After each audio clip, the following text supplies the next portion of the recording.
Hello and welcome to A Murderous Affair, the podcast where we talk about women in history known for mayhem and murder. My name is Gabrielle, and this week we're talking about a woman who is a little bit more recent in our history. Her name is Lindsey Haugen, and she was recently featured on season 2 of I Am a Killer. Now, I was really conflicted about whether or not I wanted to cover this woman for this episode, because usually I like covering figures that are a little further back in history, because a lot of the times these people aren't around to bask in the attention, and it doesn't quite feel so much like you're giving them a platform. And a lot of the times the families of the victims are so far removed that it doesn't impact them quite so negatively as it did before, as it would have if this was a crime closer to our day and age. But part of the reason that I wanted to cover this woman on the podcast is because I found that her episode on I Am a Killer really bothered me. How they were giving her a platform to appeal for sympathy, and how the show itself seemed to sympathize with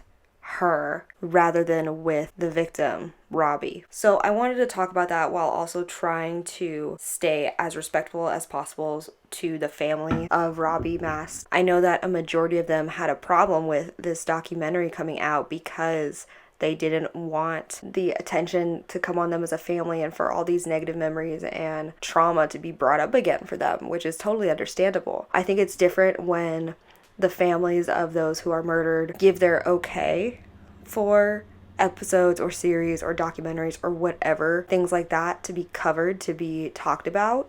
But when a family specifically says that they don't want this to happen because of whatever reason, I don't think that it should proceed. And yet I understand that by me talking about her this episode, I'm doing the exact same thing. But for me, I was just so angry by how Netflix covered this whole case that I kind of wanted to do a more realistic, I guess you can say, version of what happened. You know, like actually tell the story in facts and not just rely on the fact that this was a pretty young white woman who is crying in front of the camera to gain sympathy, you know? Anyway, I'll get off my soapbox now and talk about Lindsey Haugen.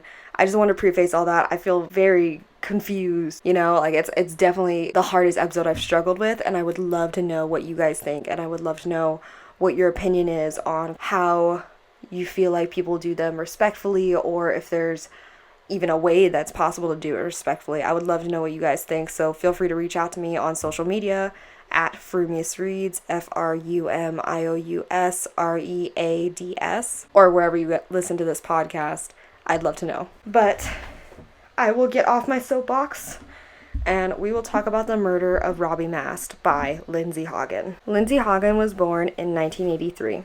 She grew up in Portland, Oregon, and at the age of 15, she ran away from her home. She'd started to smoke weed when she was in high school, and by the time she was 16, she'd moved from weed to meth to heroin and considered herself addicted. When she was 17, she found out that she was pregnant, and that was when she decided to turn her life around and move back home so that she could be a parent for her soon-to-be-born son. She joined the National Guard, and things seemed to be looking up for her. In 2013, she met her first fiancé, who was extremely abusive. He beat her and assaulted her multiple times, and one night almost killed her by putting her in a chokehold and cutting off her oxygen. In 2015, he was arrested and put in jail for the abuse against her. And it was 2 months after this that she met Robbie. So Robbie Mast was said to be a traveler at heart. He basically took to the road and went everywhere. In the I Am a Killer episode, only his birth mom and his stepdad are featured, but it seems like he was closer to his father and his stepmother. He went back to visit them often and kept in touch with that side of the family much more than with his mother and stepfather. He loved trains, his stepmom says, to the point where all his nieces and nephews would point at one whenever it went by and say, "Look, Uncle Robbie," which is something that they continue to do to this day. Lindsey and Robbie met at a party. How she describes it, it was an instant connection. She maintains now that their relationship was mutual and loving, but a lot of people, including law enforcement and Robbie's friends and family, don't believe that she was really even his girlfriend at all. They began to travel together in August when Robbie said that he wanted to head to North Dakota. They were driving from Washington to North Dakota, and while on this trip, Haugen insists that Robbie told her time and time again that he wanted to die. She's quoted often as saying, "I remember one of those mornings he woke up and just said, 'Have you ever been disappointed that you woke up and you're still alive?' Also, he had asked previously for her to kill him. But when she couldn't, he said, 'I should have known I couldn't ask you to do that.'" Here is what is honestly more likely. And this is what friends, family, who were close to him, and law enforcement who investigated the case believe. On their way to North Dakota, they stopped to talk to some of Robbie's friends. The friends said that she was all over him, while the vibe they got from him was that he wasn't that interested. He was, in fact, talking about his ex, who was a mutual friend of theirs, and he was saying how much he missed her. Apparently, he was headed up to North Dakota because she had a job for him. Their friends that they met up with claimed that the ex and Robbie had been on and off for years, and it seemed like Robbie wanted to try and give their relationship a shot again while they were both up in North Dakota together. Haugen herself admits to having arguments with Robbie about this the rest of the trip. And according to her ridiculous statement, they made up, and then after they made up is when he first asked her to kill him, which is probably one of the most ridiculous things I've heard this garbage human make. Who would ask someone that they had only known for 26 days to kill them?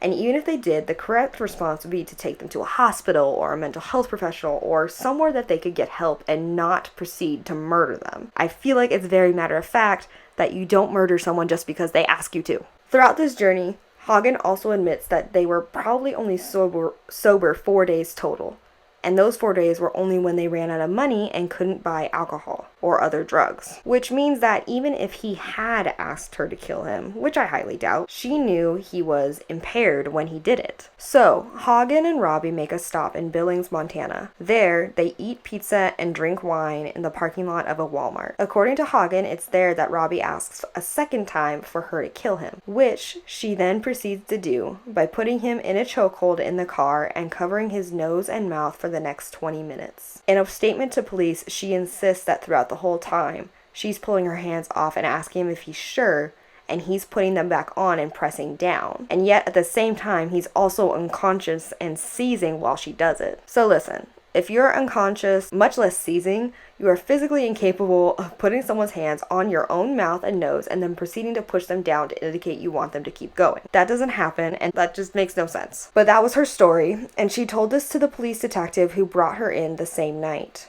She and Robbie had attracted attention from customers shopping at Walmart due to the fact that they had seen the couple arguing and that they seemed upset. After Haugen had killed him, she drove 8 blocks before pulling into a different parking lot and trying to resuscitate him. It was there that the police caught her. She admitted to having killed him immediately, but insisted on her version of events, that he'd asked her to kill him and etc. When the detective interviewing her asked why she did it, why she listened to him, she said that it was because she, quote, wanted to know what it was like to kill someone with her own hands, in addition to the fact that she loved Robbie and she knew that he was depressed and suffering and wanted her to do it, even though she had only known Robbie for at most 26 days at this point. I'm sorry, you can't learn about someone's mental state when 1, they're drunk almost the entire time that you know them, and 2, you've only known them 26 days. So in Montana, a deliberate homicide typically is about 100 years in prison. But the Yellowstone County Attorney Chief of Criminal Operations, Christopher Morris, and Senior Deputy County